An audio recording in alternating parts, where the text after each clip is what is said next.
In this 1-hour English lesson, you're going to learn the most confusing words in the English language. These are words that even confuse native speakers, like the difference between raise and rise, sell and sail, advice and advise. Here's how this lesson will work. First, you'll hear the explanation of the confusing English words. You'll get very comfortable with them. You'll see example sentences, and then you'll complete a quiz to make sure you understand these confusing English words. Welcome back to J-Force English Training. Of course, I'm Jennifer, and this is your place to become a fluent, confident English speaker. Now let's get started. Our first confusing word pair is few and a few. So notice what's different here is just the article, a few. Now, the difference in meaning between these two is subtle, okay? So it's a small difference in meaning. And a few is just more commonly used. So just keep that in mind. Now, few without the article. This means a small quantity. So I could say few members of the committee were there. Few members. So this means that a small quantity of members were at the committee. It also means that the majority of the members were not at the committee. So keep that in mind. And when I say majority, I'm talking about 90 to 95%, because few members would be, 5%, 10% maximum. Few members of the committee were there. Now, I could say a few members of the committee were there. A few, including the article. Now here's where it might seem confusing because the number of members is the same. When I say a few, it's still a small quantity of members. So what's the difference? The difference is on what you're emphasizing. When I say few members of the committee were there, I'm really emphasizing the lack of members. I'm emphasizing that the majority of the members weren't there. But when I say a few members of the committee were there, I'm emphasizing the number, although small, the number of the committee members that were there. So my focus is on the members that were there. So that's the difference. I know, very subtle, right? Maybe even hard to really understand it. But let me give you a simpler example that everybody can relate to. So let's say you're new in a city, okay? And because of that, you haven't met very many people yet. You can say, I have few friends in this city. Or you could say, I have a few friends in this city. So in both cases, we're talking about a small quantity, right? But think about how it's what you're emphasizing that's different and how this might change the emotion that you have about the statement. Because when I say, I have few friends in this city, it's really emphasizing the lack of friends that I have. But when I say I have a few friends in the city, it's emphasizing the friends I have. Although it's a small number of friends, maybe only 2 or 3, I still have 2 or 3 friends in the city. That's better than 0 friends, right? So in the first example, it sounds a little more sad because you're emphasizing lack. In the second example, it sounds a little more positive because you're emphasizing what you have. So if it helps you to think of it like this, you can think of few as not many. I have few friends in the city. I don't have many friends in the city. But you can think of a few as some. I have a few friends in the city, 2 or 3. I have some friends in the city.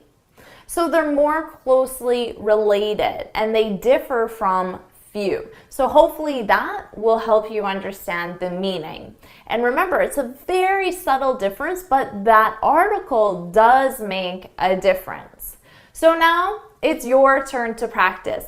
I want you to leave 2 sentences in the comments below, one with few and one with a few. Remember, few, you're emphasizing the lack, but a few, you're emphasizing the small quantity that's there. Now that you know the difference between few and a few, let's start your quiz. Here are the questions. Hit pause, take as much time as you need, and when you're ready, hit play to see the answers.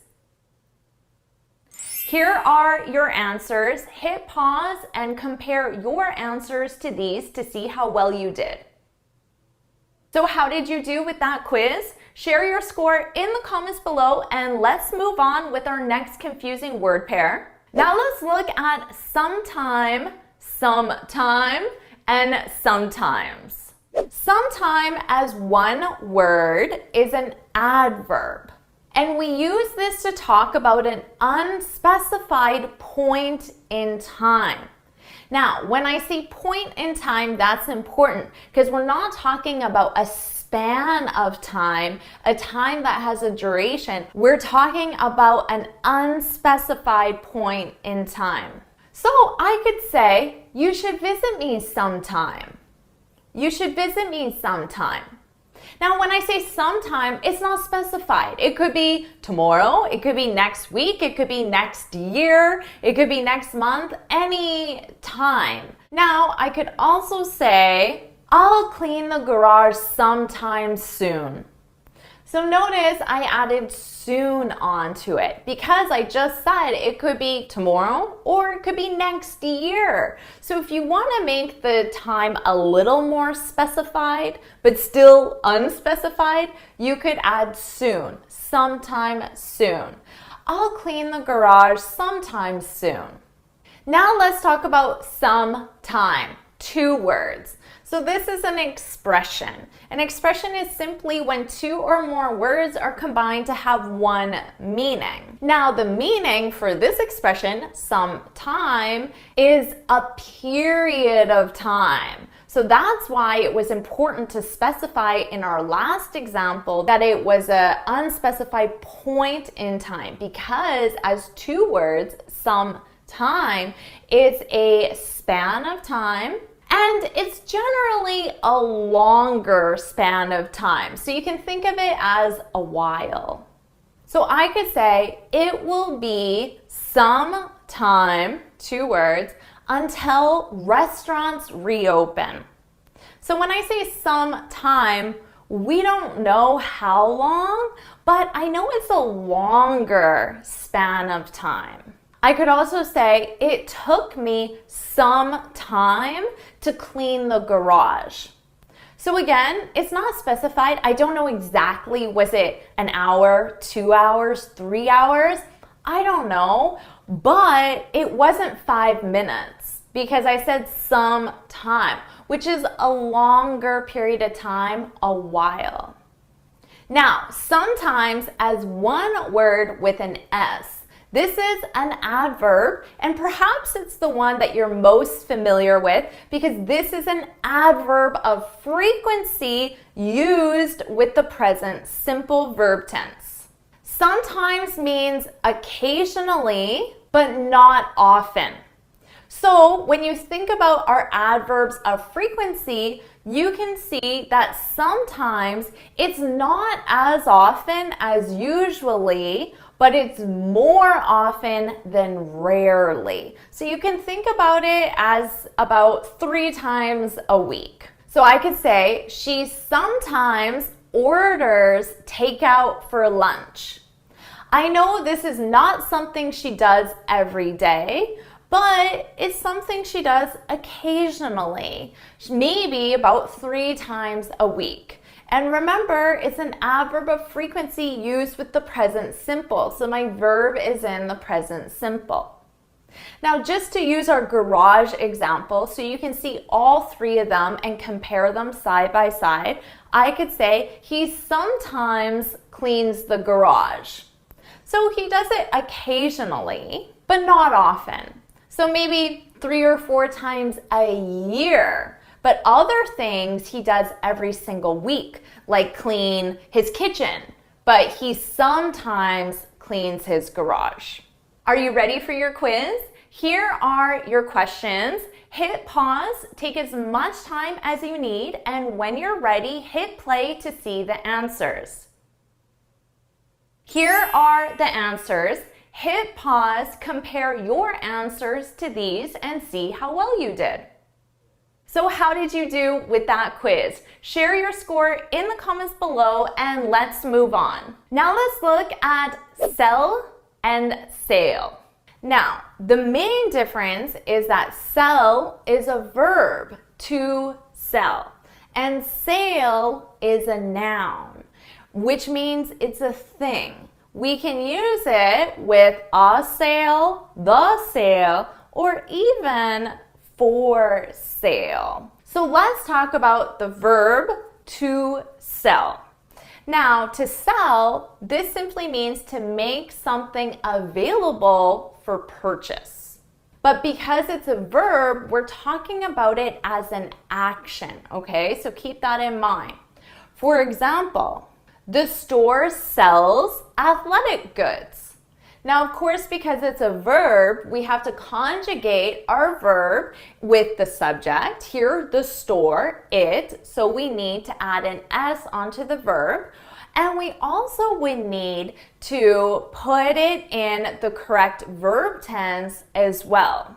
So I could say in the past, I sold. Sold is the past simple of the verb to sell. I sold my bike. I sold my bike. Now, sale as a noun. There are different structures. I'll talk about the two most common. And the first structure is something to be for sale. For sale. But remember, sale is a noun. So we still need a verb in the sentence. So in this sentence structure, it's something and then the verb to be for sale. For example, this house is for sale. Now, as a noun, for sale just means available for purchase. So it has the same meaning, but we're talking about it as a thing. We're not talking about it as an action. This house is for sale. Now, sale as a noun, we can also say that something and then the verb to be on sale, on sale. Okay, let me give you an example. I could say, do you sell bikes? So I'm asking, imagine you're a store, and I'm asking, are bikes available for purchase? Do you sell bikes? Sell as a verb. And then you could reply back and say yes. And all of our bikes are on sale right now. All of our bikes are, the verb to be, on sale. What does that mean? All of our bikes are on sale. Well, when something is on sale, it means it's being offered at a lower price than normal. So if the bike is regularly $1,000, perhaps the sale price is $800. The bike is on sale.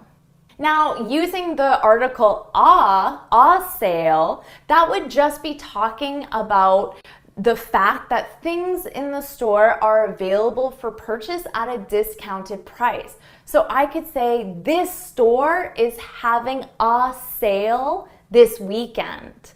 So I'm not specifying specific items. I'm just saying in general, things at that store are being offered are being sold at a lower price. The store is having a big sale this weekend. All their bikes are on sale. So we use on sale to be on sale when we're specifying the specific thing. All of our bikes are on sale. Are you ready for your quiz? Here are your questions. Hit pause, take as much time as you need, and when you're ready, hit play to see the answers. Here are the answers. Hit pause, compare your answers to these, and see how well you did. So how did you do with that quiz? Share your score in the comments below and let's move on. Let's move on and look at the difference between raise and rise. Both of these are verbs and they're both used to talk about the increase, so something going up. The difference between these two verbs is the sentence structure and how they're formed grammatically, because raise is a transitive verb. Don't let that confuse you. The only thing it means is that it requires a direct object. For example, in a classroom, the teacher could say, if you have any questions, please raise. Now, is this sentence correct or incorrect? Well, it's incorrect because we didn't identify the direct object. So remember, after raise, you always raise something. So in this case, the teacher would need to say, if you have any questions, please raise your hand. So you need to identify the something, which is the direct object. In this case, the thing that is going up, increasing, is your hand. Please raise your hand. The verb rise, on the other hand, is an intransitive verb, which means it doesn't require a direct object. Now, that simply means that we don't have to identify a something after the verb rise. We can have a period or a comma. We can end that part of the sentence. For example, I could say the water level rose. The water level rose. So of course the water level went up. Rose is simply the past simple form of the verb rise. Rise is an irregular verb. It has an irregular past verb, which is rose. The water level rose. Now notice, I can end my sentence right there. I don't have to identify a something because it's intransitive. Now, going back to the verb raise, which is transitive, requires a direct object, I could say the government raised the minimum wage. The government raised, increased something. What did they increase? The minimum wage. So that means the minimum wage went up, it increased. The government raised, I need to identify the something. The government raised the minimum wage. And notice here, raise in the past form is a regular verb. We just add an ed to it. Now, taking that same sentence and thinking about rise, which is intransitive, I don't need a direct object. I could say the minimum wage rose. Remember, rose is just the past form. The minimum wage rose. So remember, something raises something, but something rises. That's the sentence structure that you need to follow. Now, technically, these two can be used together. And I could say, we raise. Okay, if I have the verb raise, I know I need something. We raise the flag. The flag goes up. We raise the flag when the sun rises. When the sun rises. So here, because I used rise, I can end my sentence with a period because I don't need to identify an object after the verb rise. And notice the verb tenses of this sentence.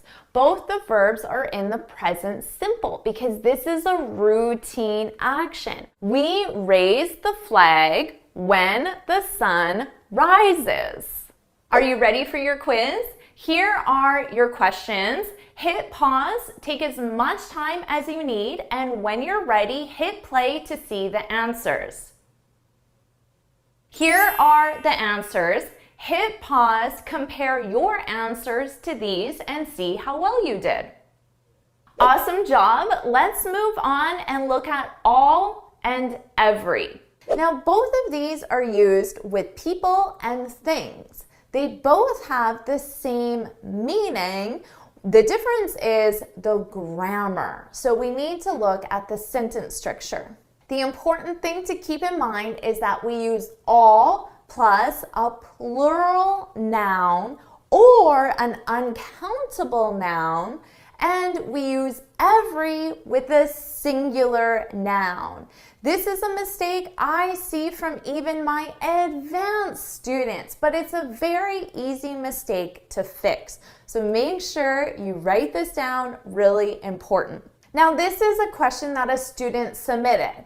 Now, I can say, I try to reply to all questions. All questions. Questions, of course, is a plural noun. Because of that, my choice is all. Now, I could also say, I try to reply to every question. Now, every needs a singular noun, so I just take off the S. Every question.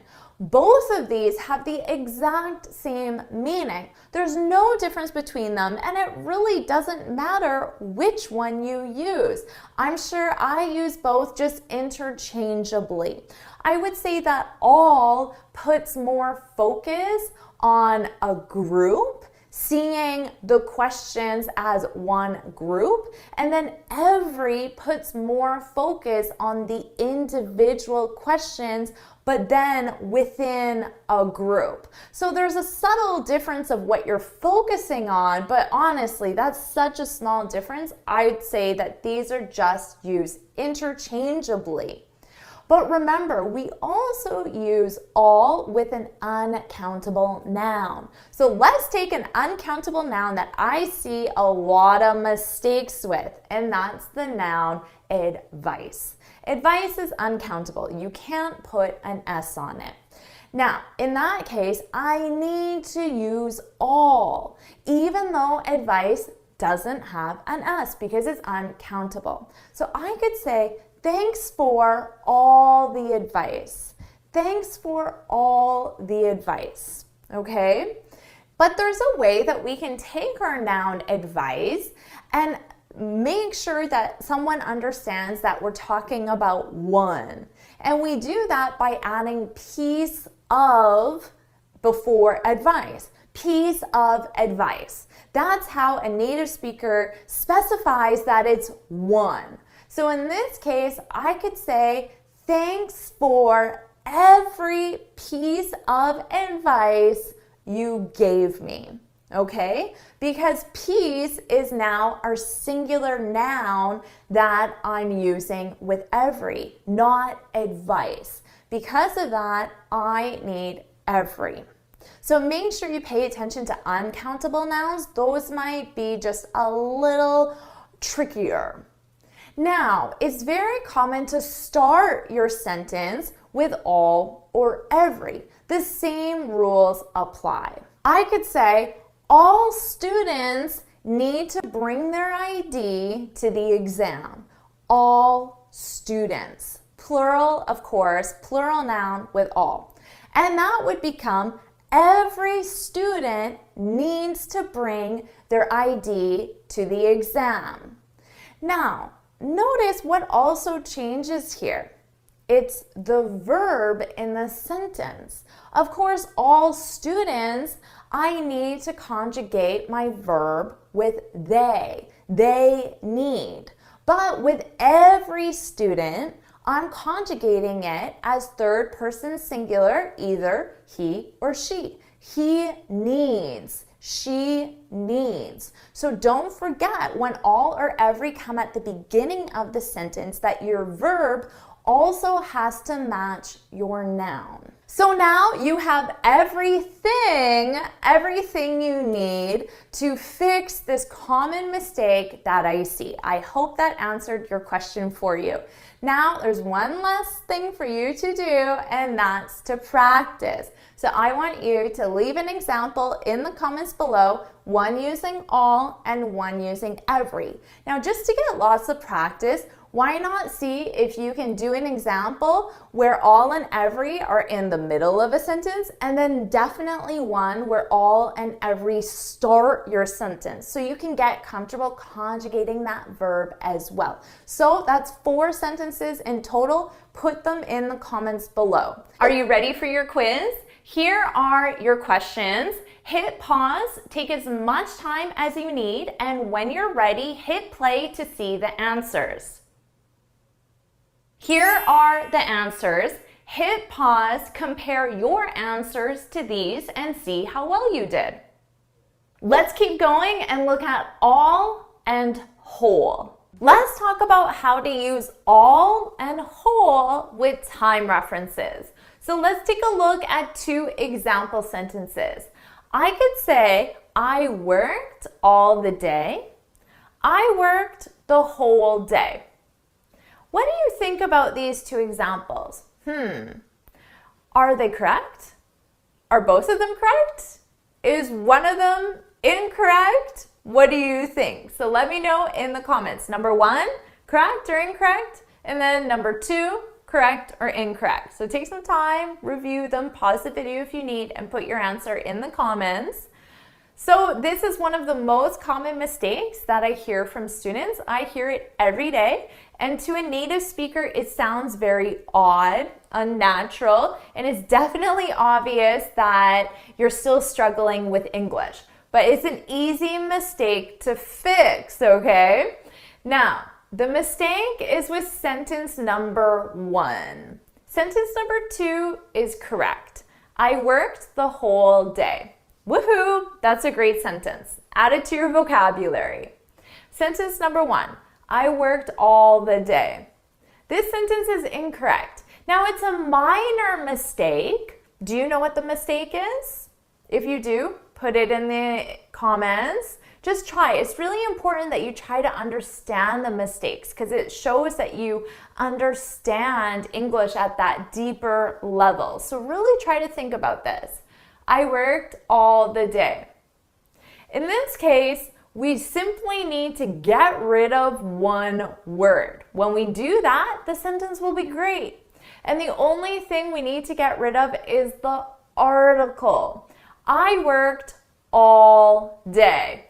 Woohoo! Now it sounds like a perfect sentence. So it's a minor change. So now you just need to remember the sentence structure. The sentence structure is all plus time reference. But the other structure is the whole plus time reference. Now these are interchangeable. It doesn't matter which one you use. So I could say, I cleaned my house all day. Or, I cleaned my house the whole day. And they're exactly the same meaning, okay? And we don't have to use day. We could use any time reference. So I could say, I cleaned all morning, all afternoon, all evening, all week, all month, all weekend, all summer, all year, all semester. So many different things that we can use for our time reference. And because of that, this is a very common expression. And we can use different verb tenses as well. I could say, I've been trying to find a job all year. I've been researching this topic the whole summer. So we can definitely use different verb tenses. You can play around with the subject, the verb, and the time reference, but just make sure it's all time reference or the whole plus time reference. So it's a very easy fix, but it's a common mistake and one that sounds really bad, awkward, and unnatural when a native speaker hears it. So now you've fixed that mistake. All you need to do is practice. So leave 2 examples in the comments below, one using all and a time reference and the other one using the whole and a time reference. Make it more advanced, change your subject, change your verb, and change your time reference as well, just to get lots of additional practice. Are you ready for your quiz? Here are your questions. Hit pause, take as much time as you need, and when you're ready, hit play to see the answers. Here are the answers. Hit pause, compare your answers to these, and see how well you did. This next one even confuses native speakers, and that's the difference between advice and advise. Now, there are 2 huge differences between these 2 words. The first one being the part of speech. Advice with a C is a noun, and advise with an S is a verb. So they have the same meaning. They're both used to talk about recommendations or opinions on the best course of action. But how they're used, because one's a noun and one's a verb, is very different. So let's take a look at the noun, advice. Here's an example sentence. Can I give you some advice?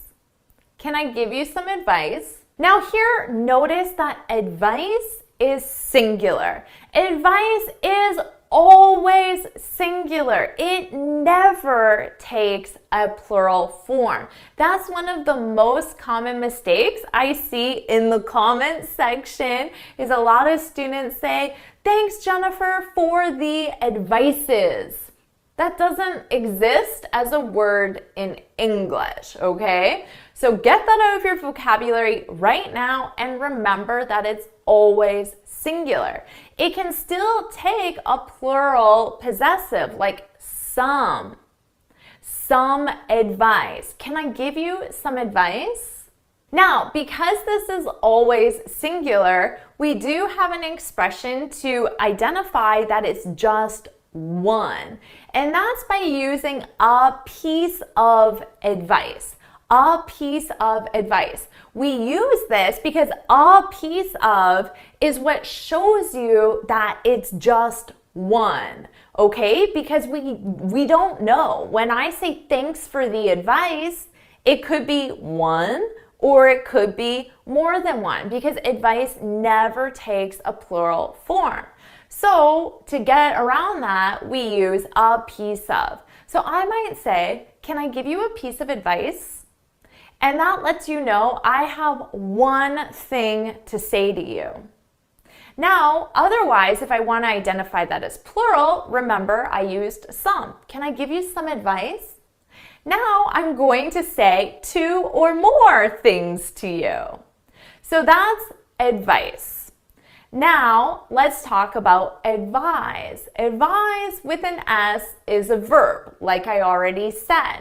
Now, as a verb is going to come after the subject. So I could say the lawyer advised the client. Now remember, as a verb, it's going to be conjugated. So here is conjugated in the past simple. The lawyer advised the client. Now, thinking about this advice, notice I just switched to the noun form. The noun form, it's a thing. So imagine advice as a physical thing. So the advice the lawyer gave the client, okay? So thinking about the advice the lawyer gave the client could say, we were advised to take the deal. We were advised to take the deal. So here I'm conjugating it in the passive form. So just remember that advise is a verb and it's going to be conjugated, so you'll see it in different forms. So that's the first major difference, is how they're used in parts of speech. To summarize, advice with a C is a noun always singular, and advised with an S is a verb. It's conjugated with the subject and the time reference. Now, the other major difference, maybe you already noticed it, I hope you did, but it's the pronunciation. The pronunciation is very different. And there's only one thing that changes in the pronunciation. Do you know what that is? It's the sound of the C and the sound of the S. Okay, that's it. So both of these are stressed on the second syllable. Advice, advise, advice, advise, advice, advise. So the second syllable is the one you hear louder and longer. But let's take a look at the noun, advice. So notice that C is being pronounced as an S. Advice. It ends on the S, advice. Now, what about advise? Our verb. Our verb is pronounced as a Z. So the difference is that our vocal cords are engaged and it's a stressed sound. So you can think of it more as a Z sound. Advise. So you have to get your vocal cords engaged. So the difference between a S, Z, S, Z. The S is at my lips, it's unvoiced. The Z is in my throat, my vocal cords are engaged, it's voiced. Advice, advise. Advice, advise. So the pronunciation is very different. So now you know the difference between advice and advise, and you can use them confidently in your speech. So now you have to practice. I want you to leave 2 sentences in the comments below, of course, one with advice and one with advise. Are you ready for your quiz? Here are your questions. Hit pause, take as much time as you need, and when you're ready, hit play to see the answers.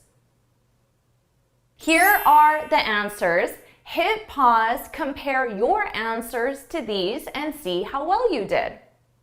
I see mistakes with this one a lot. Now let's look at bring and take. Now, of course, both of these are verbs, so you need to think about verb conjugation. And they're used to talk about movement. Movement of both people or things. So let's look at 2 example sentences. I could say, bring your passport with you. Or I could say, take your passport with you. Now, what's the difference between these 2 sentences? The thing you need to remember is that bring is used to talk about movement towards, and take is used to talk about movement away. Now, how do you know if it's movement towards or movement away? It simply depends on your reference point. So, in this case, if I said, bring your passport with you, I didn't complete the sentence, but it could be, bring your passport with you to the airport. So you can think about where your passport is going. It's going towards the airport. Our only reference point for location is the airport. Now, I could say, take your passport with you when you leave the house.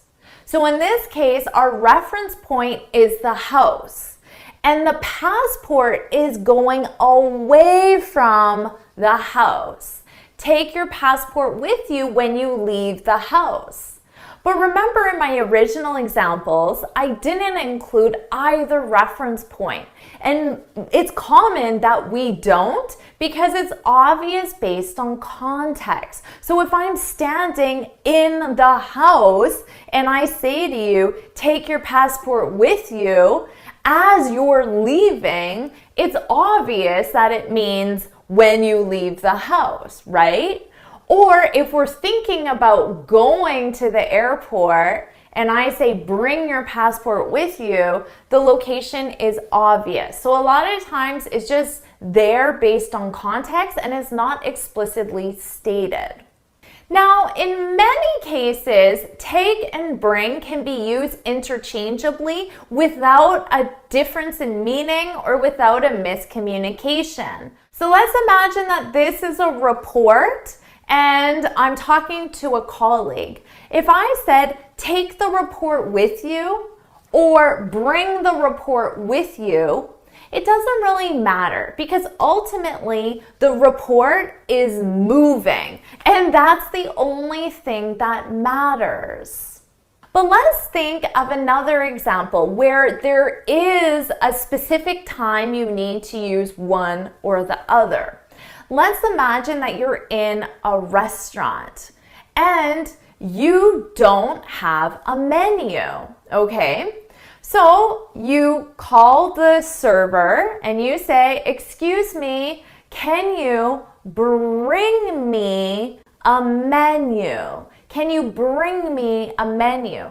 That's the only available choice because of course the menu is moving towards you. Can you bring me a menu? So the server brings you a menu, you order your meal. Now 20 minutes later, you're finished, the server comes to your table, she looks at your dishes that are now empty, and she says, can I take those? And in this case, take is the only available choice because the dishes are going to move away from the table. So just remember that there are times when only one option is available and it simply depends on the direction of the movement. If it's towards, we use bring, and if it's away, we use take. So that's all you need to know to feel confident using the verbs bring and take. So now it's your turn to practice. Leave 2 examples in the comments below. Remember, these are verbs, so you need to conjugate them with your subject and your verb tense. And 1 example using take and 1 example using bring. Leave them in the comments below. Are you ready for your quiz? Here are your questions. Hit pause, take as much time as you need, and when you're ready, hit play to see the answers. Here are the answers. Hit pause, compare your answers to these, and see how well you did. Do you know the difference between bother and disturb?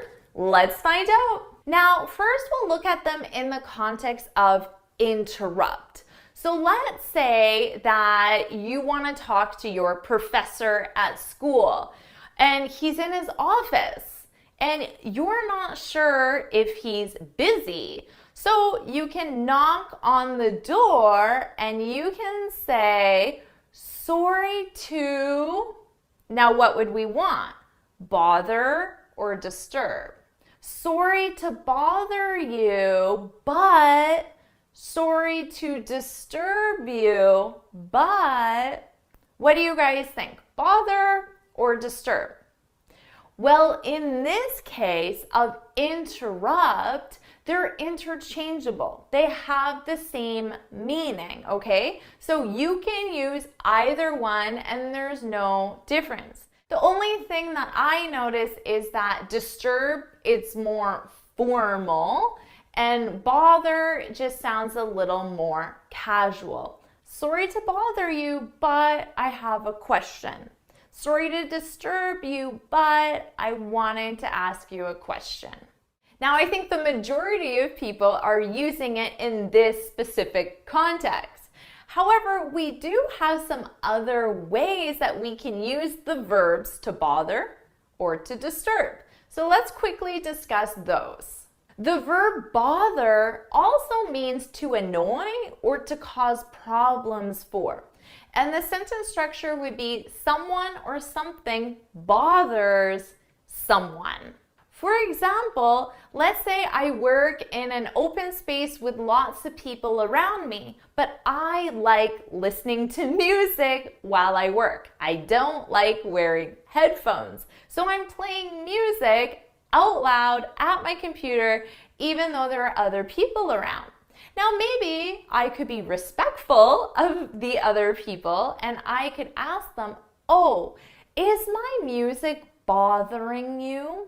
Is my music bothering you? In that sense, annoying you or causing problems for you? Is my music, remember, something bothers someone. Is my music bothering you? So that's a really great question you could ask. Now, you could also make a statement about your coworkers. For example, this is a common situation where you would use this verb. Let's say one of your coworkers whistles all the time while they're working. I wish I could demonstrate whistling to you, but actually I don't know how to whistle. I'll try. That's literally the best I can do. I've tried so many times to whistle and I just don't know how. So now you know something weird about me. I can't whistle. Okay, so let's say your coworker whistles all the time while they work. And then you could just make a statement and say, oh, his whistling really bothers me. His whistling really bothers me. In the sense of it annoys you or causes problems for you. In that case, we wouldn't use disturb. Disturb doesn't really have the same meaning. It sounds a little odd to use it. So in this specific case of something or someone bothers someone, we would use bother. So let us know in the comments, what's something that bothers you? Let us know in the comments. Now, we also have a specific way of using disturb, and we use disturb specifically with one's sleep. And it has the same meaning as interrupt, like we saw with our original example, but we use it in the sense of interrupt one's sleep.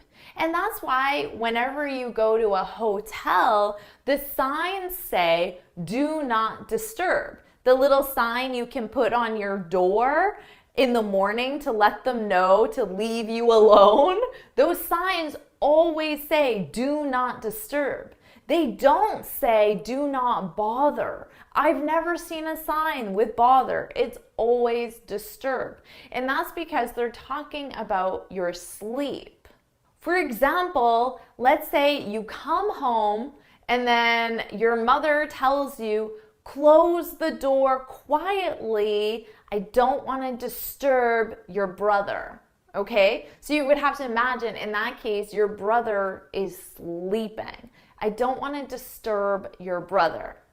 Now, if your brother is doing a different activity, like let's say studying, in that case, you could use disturb or bother interchangeably. And in that case, again, disturb is a little more formal, bother is a little more casual. Disturb also sounds a little more serious as well.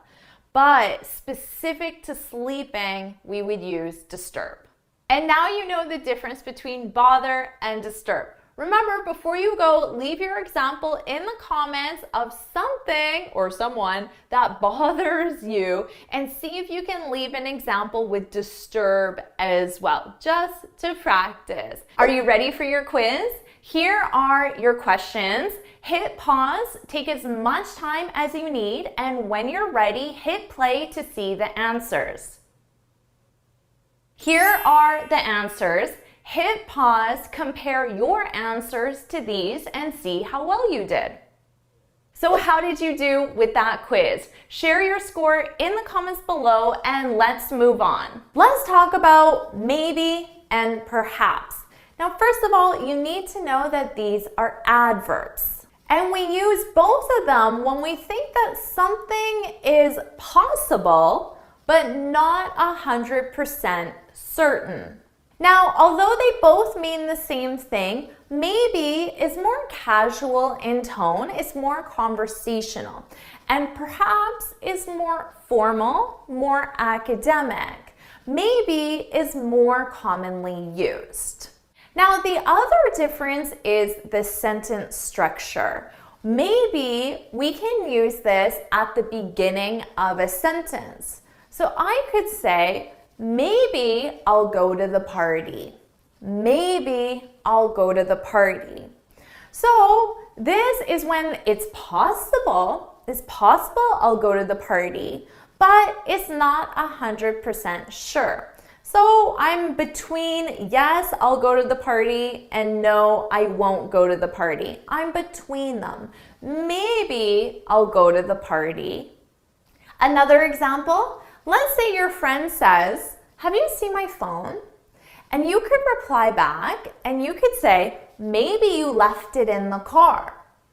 So here, your friend doesn't know 100% that you left it in the car. It's simply a possibility.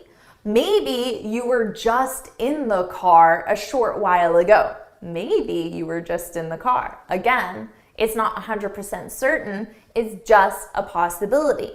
So your friend could say, maybe you left it in the car. And notice that placement, it's at the beginning of the sentence. Now, we can also use maybe as a one-word reply, which is very commonly used in conversations. So using our same example, your friend says, have you seen my phone? And then you could ask a question. You could say, did you leave it in the car? And then you could reply back and say, maybe. And of course, as a full sentence, that would be, maybe I left it in the car. It's possible. I don't know 100%, but it's possible. Maybe I left it in the car, or simply maybe. Are you going to the party tonight? Maybe. Maybe I'll go to the party tonight. So remember, we have these two options for placement at the beginning of the sentence or as a one-word reply, which of course could be turned into a full sentence where maybe is at the beginning. Now let's take a look at some examples using perhaps. Perhaps it means the exact same thing, but remember, it's just more formal and it's not as commonly used. There's one other difference. We can also use perhaps in the middle of a sentence as well. We can use it at the beginning, the middle, and also a one-word reply. So structurally, perhaps has more flexibility than maybe. Now, at the beginning of the sentence, I could say, perhaps I'll go to the party tonight. Perhaps I'll go to the party. Okay? Same thing as maybe, just it does sound more formal to me when I hear perhaps. Maybe is more common. Again, as a one-word reply, are you going to the party tonight? Perhaps. Perhaps I'll go to the party tonight. Again, just a little more formal. Now, here's something we can do with perhaps that we can't do with maybe, and that's to use it in the middle of a sentence. And I could say, I'll perhaps go to the party tonight. I'll perhaps go to the party tonight. So if you wanted to use maybe in that case, you would just need to change the placement and put it at the beginning and say, maybe I'll go to the party tonight. To summarize, both maybe and perhaps have the same meaning. It's when something is possible but not 100%. We can use maybe at the beginning or as a one-word reply. We can use perhaps at the beginning, the middle, and a one-word reply. Maybe is more conversational, more commonly used, and perhaps is more formal. And now you know how to use maybe and perhaps. So of course, I want you to practice. So leave a comment and make sure you practice using maybe and perhaps. Now see if you can use perhaps in the middle of a sentence as well. Remember, that's only possible with perhaps. So put your examples in the comments below. Are you ready for your quiz? Here are your questions. hit pause, take as much time as you need, and when you're ready, hit play to see the answers. Here are the answers. Hit pause, compare your answers to these, and see how well you did. Now let's review our final word pair, the one that even confuses native speakers, the one I see lots of mistakes with, and that's the difference between farther and further. Now, both of these are adverbs, and they're both used to talk about something that's to a greater distance or degree. So they can be used as the same meaning. So what's the difference? The easiest way to remember the difference between these two and which one you need in your sentence is to remember that farther is used for physical distance. And the way you can remember that is farther has the word far. And far is used for physical distance. So that's a great way to remember this one. Now, if farther is used for physical distance, further is used for metaphorical or figurative distance. This is best explained using an example, of course. So let's imagine that you're going on a road trip with your kids, okay? Now you're driving. A road trip is when you go from one destination to another destination by car, and it's generally a long trip. So maybe 12 to 24 hours driving, or maybe even longer. So you're on this road trip with your kids, and of course, your kids are going to ask you, how much farther? So physical distance. You're at point A and they want to know how much farther until you get to your final destination, point B. Physical distance. How much farther? How much farther do we have to go? How much farther do we have to drive? So you tell your kids that you still have 12 hours left. It's a long road trip. So you're driving. Now, you get to this point where you can't drive any farther. So physical distance. So let's imagine you get to a construction site and the road is blocked off. You can't drive any farther. Now, you see there's a police officer and you want to get some information about what's going on. So you ask the police officer why the road is closed, and he tells you that there's construction. He gives you a short answer, okay? So now you can ask him, do you have any further information? Because you want information beyond what he gave you, greater than the degree that he gave you. So further, because we're not talking about physical distance, this is metaphorical. Do you have any further information? Now, the police officer could give you a few more details, and then he could ask you, do you have any further questions? Same thing. It's like saying, do you have any more questions? Do you have any more information? Further. And it's not physical distance. So that's the easiest trick to remember them. Farther is with physical distance. Now, just keep in mind that native speakers confuse these all the time and often use them interchangeably. So if you're ever in doubt and you don't know which one to use, I recommend using further, because it's the more common choice and it's more likely to be grammatically correct in a sentence. So you have better odds using further. So if it's clear that it's physical distance, use farther. If you're not sure, I suggest just using further. So now you know the difference between farther and further. And you probably know more than a native speaker right now. So before you leave, it's time to practice. I want you to leave 2 examples in the comments below, of course, one with farther and one with further. Are you ready for your quiz? Here are your questions. Hit pause, take as much time as you need, and when you're ready, hit play to see the answers. Here are the answers. Hit pause, compare your answers to these, and see how well you did. Amazing job with this lesson. Woohoo! You did it. Think of all the new vocabulary, all the new grammar rules that you now know.